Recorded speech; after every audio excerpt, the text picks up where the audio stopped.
Hi, well, guess what? It's here.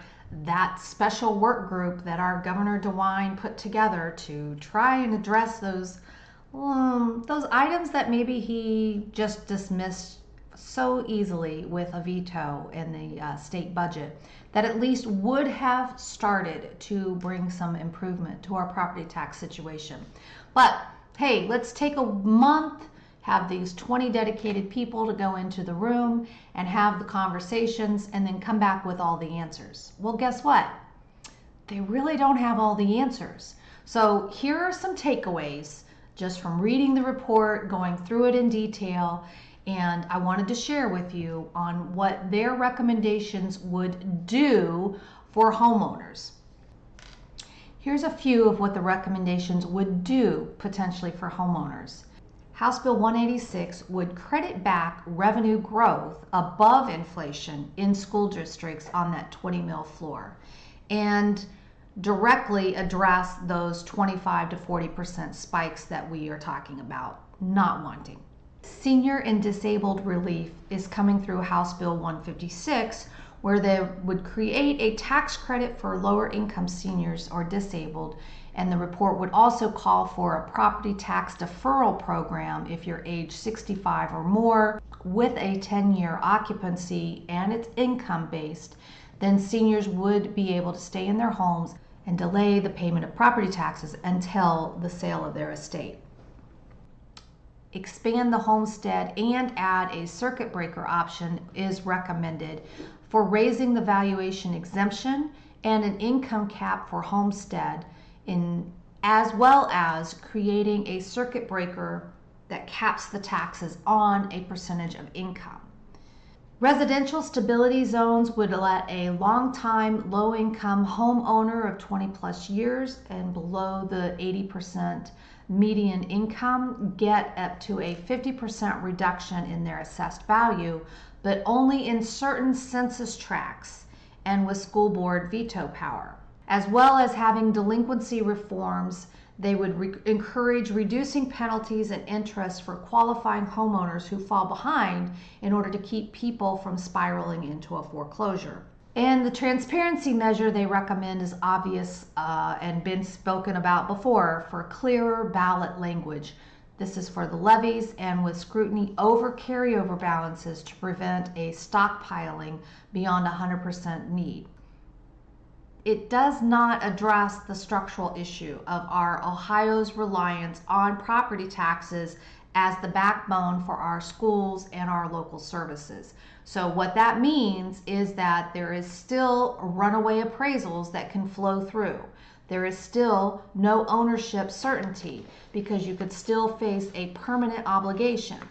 What this means is that there is still an uneven targeting. There is relief mostly for seniors or disabled and lower incomes, but nothing for your middle class families and whose wages don't match the value increases. Temporary patches for sure. This is credits and deferrals that reduce short-term pain but don't eliminate the cycle of reappraisals and levy spiking. This is the issue. So why are people still calling for abolish the property tax? Because as this report from the Governor DeWine's work group clearly shows, there is not an easy answer. But taking piecemeal attempts is not going to resolve the situation, and it is not going to resolve the cry of the people for some relief. Their report stops short of a systemic change, and that working group instead tries to moderate impacts while preserving the tax base for schools, fire, and local governments, not taking into account the people. Through credits, deferrals, and better guardrails, it does not stop the runaway valuations or resolve our core fairness value. For homeowners who feel they never really own their homes, these steps may feel like patches on a broken system rather than a cure. This report does not give a statewide per homeowner average savings figure. Doesn't address the numbers because there are so many variables involved. However, savings would depend heavily on the homeowner's situation. If they're senior, if they're disabled, they will get more direct relief through credits deferrals and that homestead expansion. But homeowners in districts of the 20 mil floor could see their credits tied to inflation guardrails. And middle class families who do not qualify on the income will see no immediate savings or change. So while the aggregate costs to the states are quantified, they know how much it's going to cost them if they don't have this, they can't tell us how much is the average savings per the person, the homeowner, because of all of the other language that's out there. This is a patchwork of targeted relief, not a universal rollback. This is not what we asked for, Governor DeWine, and this is not what you promised. So let's look at those items, the things that started this, those 4 potential items in the state budget that Governor DeWine said, nope, not doing, veto, veto, veto. Where we were talking about at least some cursory steps to make some forward progress momentum, this is blown up into a what-if situation, and the work group spending a month and coming up with patchwork answers still does not resolve the problem.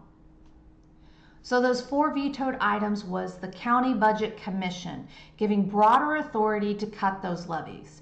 It would have allowed for the budget commissions to reduce levies deemed unnecessary or excessive more freely.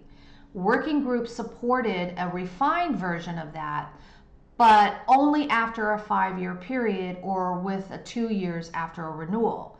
And their definitions of unnecessary and excessive qualified with a public hearing requirement.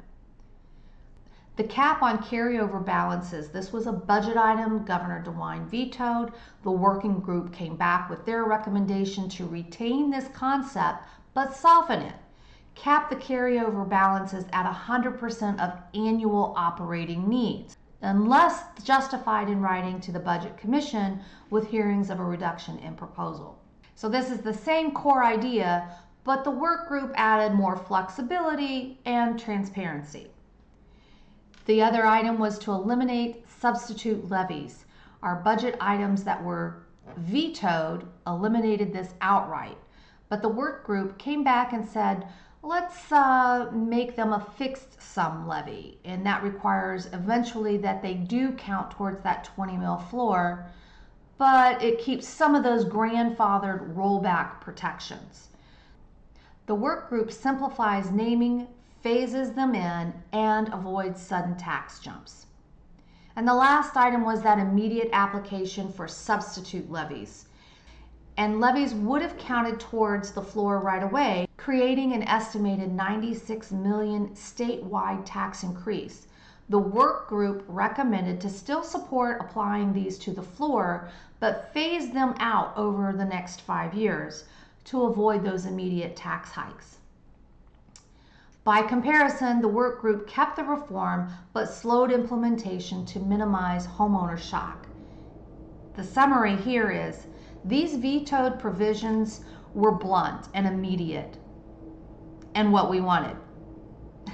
But the working group kept some of the same 4 core concepts, just redesigned them with phasing and hearings and definitions and caps so that the balanced taxpayer relief is stable for schools and local governments.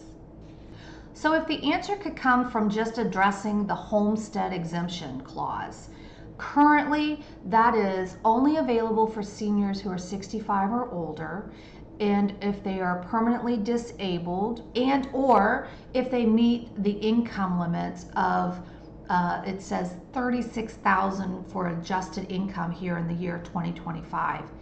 They are able to exempt the first $28,000 of their market value from taxation. At an average of a 2% effective property tax relief, that's basically saving them $560 in annual savings. Here's the problem. Homestead exemption is only for seniors, not for residential owned primary, and it is only if they have a disability and or meet that income limit, which seems that you have a lot of people who have worked hard over the years and have income that is in excess of that, but they're still not being protected with a homestead exemption. If I live in my home as my primary residence, you're getting my money in every other way. Why do you have to tax my home? This is the issue. It is needing to be a systemic change to a broken system that does not offer accountability or transparency or budgetary restrictions that say maybe you can't spend $100,000 to improve the interior of your office just because the money is sitting in reserves. You need to be financial stewards of the money, because it is our money, the taxpayer money, that is being utilized in ways that we are not approving. It is not helping us. Push us out of our homes, and what do you have left? You have a community with vacant homes that are not going to gain any property taxes, and therefore, what are you going to do with your budget then? I present a hypothetical expansion of the homestead exemption to a $200,000 from $28,000 level. What happens if everybody who lived in their homes as a primary residence was able to take the homestead exemption of a $200,000 credit? That to me sounds like, wow, massive and immediate change that could help people, all people, not just seniors, not just disabled, not just those in income bracket, but every person who is residing in their home in a community that is paying their taxes in other ways. Stop taxing our homes. Currently, it is said that Ohio has 900,000 people who are able to take advantage of the homestead exemption. That's 900,000 people that are basically given $560 in savings every year. That seems like it's a ridiculous disconnect. And I could go down the real path of, if you have 900,000 people in our state who qualify for homestead exemption, but the state has over 200,000 vacant lots, means they are not collecting property tax on them, you have a quarter that you're not collecting revenue from either. We want to see fiscal impacts in our schools, our local governments. We want to know that the taxes are being used in the way that benefits the people and not being used to line the pockets of those who are in positions. We want equity and fairness. We want to see a systematic change that allows for a group of people to not be excluded from benefits of living in their home. While my proposal of making a homestead exemption up to $200,000 for everyone, while this would be transformative for individuals, it would not be sustainable to fix Ohio's property tax system. So let's take another approach. A lot of you have talked about, let's go to a consumption-based tax. We do it with items that we purchase. We do it when we buy our gasoline for our vehicles. We pay taxes on those items. Here is another way to say we want to pay when we transfer. And so if I buy and or sell my property, I understand there are property taxes that are going to be charged and collected. If we look at an acquisition value assessment, buy it and then cap it, this would be where we say when we buy the home, the tax value is set and we pay, and then it is capped so that over each year thereafter, it can't go any higher. Our annual increases can't go any higher than a 2 or 3% per year until I sell it. And then at that point, the value is reset because there's a new number in play. This would decouple tax bills from market surges. It would turn unrealized gains into non-taxed gains until you sell. This would be beneficial for stable bills, for predictability, for cash flow friendly, and for long-time owners. The negative of this would be that your neighbor's property could be at a different value because it's bought and sold at a different time. If we did a levy or revenue cap with automatic rate rollbacks, this would allow us to cap the total revenue growth from existing property at inflation plus population, or a flat fee. When the values jump, millage auto rolls down to stay within that cap, unless the voters override. This effect breaks the values up and taxes up link across the whole tax base. The bonus of this is that the system-wide fairness, simple message, valuations don't raise your taxes, votes do. And the negative, of course, is that it constrains local budgets unless the voters approve increases, and it could push more ballots to the measure. Well, if you've got to come to the ballot, then you've got to come with an explanation, which means we need to be seeing your numbers and there has to be transparency. So I'm not necessarily against that. If we looked at a constant yield rule, this is a bill length truth in taxation. We have it with car loans and house loans and that APR number that actually comes out. So let's consider this. When assessed values rise, the default is to cut rates so that the jurisdiction collects the same dollars as last year on an existing property. Any increase above that would require a public hearing and a recorded vote. The effect of this is that the valuation growth alone doesn't increase your tax bills. Elected officials must affirmatively act. And the pro of that is that it's transparent. It preserves local control, highly legible to taxpayers. The negative is that it's political friction every year, and it may not keep up with the real cost of growth without the votes. If we talk about that universal homestead exclusion, this is large and it is not income tested. But if we exclude the first 100,000 of market value or 200,000 of market value from taxation from every primary residence, regardless of income. This is an effect that shields the owner occupant from the first chunk of value. It hits unrealized gains only above that exclusion. So if your property value suddenly goes to 500,000, you're still going to get taxed on that additional 300,000. This is something that can be done immediately. It's easy to explain, reduces the neighbor inequities. The con of this is that it could be expensive because it has to be state backfilled, meaning local services might take a hit, benefits higher valued homes too unless those are phased out, which we're not wanting to discount anybody. We want everybody to feel the relief of a property tax reform. That's the point. Everyone should get relief of property tax reform if they are talking about their primary residence in which they live. A circuit breaker, again, this item keeps coming up as an option. It is a makeability to pay the limiter. So if the cap of the property tax is at an X% of the household income, anything above that is credited or refunded. This applies to all owner occupants and not just seniors. The effect is that the valuation can rise, but bills can't outgrow the income beyond a threshold. And it targets cash flow precisely, works even in hot markets. Administratively, this is complex and it requires state funding, it requires outreach, it requires people filing their taxes and having transparency on that side of things. So maybe not really an easy answer, not the best answer for sure. If you shift to a transaction-based taxation, this is truly that consumption use.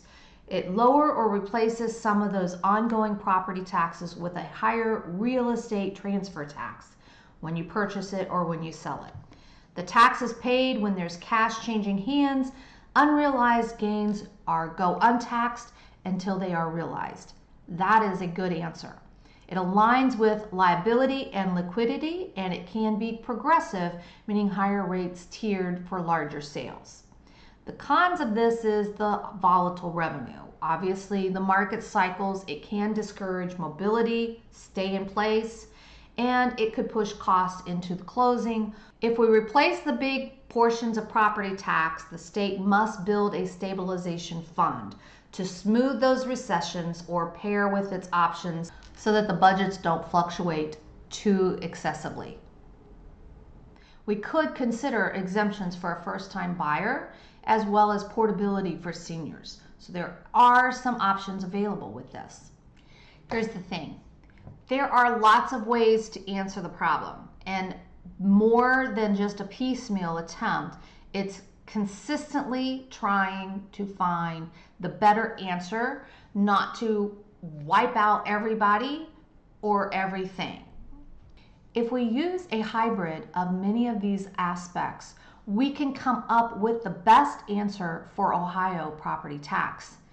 And while the cry for abolished property taxes is still ongoing and still necessary, we are only going to get a change if we keep saying this is not working. This doesn't work for us as the people, and you say it doesn't work for you as the government. Well, then the minds have to come together. And I'm sorry, Governor DeWine, but I did not see any public person in your work group. I did not see a real estate practitioner in your work group. I did not see some of the people who could have brought to you maybe better positions of why this is a greater need than just a line item that can be vetoed and then a work group brought out to say, give the same recommendation but put some filters on it. The biggest thing is that we need truth in taxation notices. We want to force those explicit votes for any increase beyond the natural yield that we are comfortable with, that we are responsible for, that we understand is our burden to deal with. We want to tie taxes to votes and transactions, not paper appraisals. Our bills should not rise faster than our income, and we want to protect the roof and tax the realized gain. Automatic rate rollbacks when values jump. A portable base so that seniors can right size without tax penalty. Our state should be doing better about collecting and spending the lottery proceeds they receive to address the school's needs, and our schools sitting on $10.5 billion in reserves should not be asking for more money. They should be spending what they already have, or better yet, give some of the money back to the people who have paid that. And all of this, again, the language talks about 20 mil floor, and I'm like, wait a minute. We just did that deep dive into, is this constitutional? What's going on? If our Constitution requires that every taxing district levy at least 10 mils of unvoted property tax, then why in the world is everything we're talking about a 20 mil floor? So when did this come about? And I went back through the records. In 1976, House Bill 920 addressed the property tax reduction factor. Passed after inflation in the 1970s caused huge valuation increases. House Bill 920 rolls back voted levies on the property tax rates so that their districts didn't automatically get a revenue windfall. But that House Bill 920 explicitly does not reduce the millage below the floor. So for schools, lawmakers, eventually, they decided that the floor should be set at 20 mils. So court rulings and school funding cries in the 90s brought about this legislator response by ensuring schools could not fall below 20 mils of a local effort.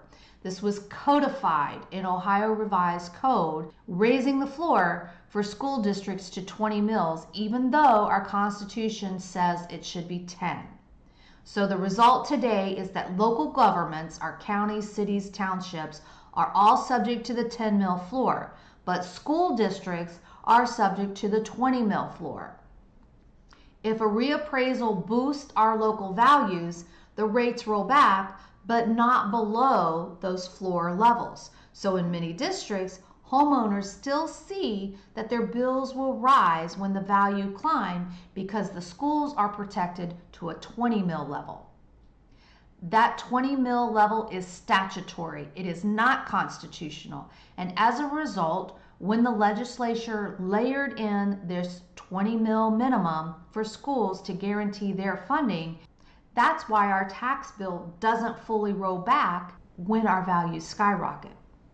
So again, another reason why transparency is important and understanding what we're voting on is key. and why the people are saying, forget all of this. Let's just abolish property taxes and let them figure it out. Because if we vote it and it takes place, then we get immediate relief.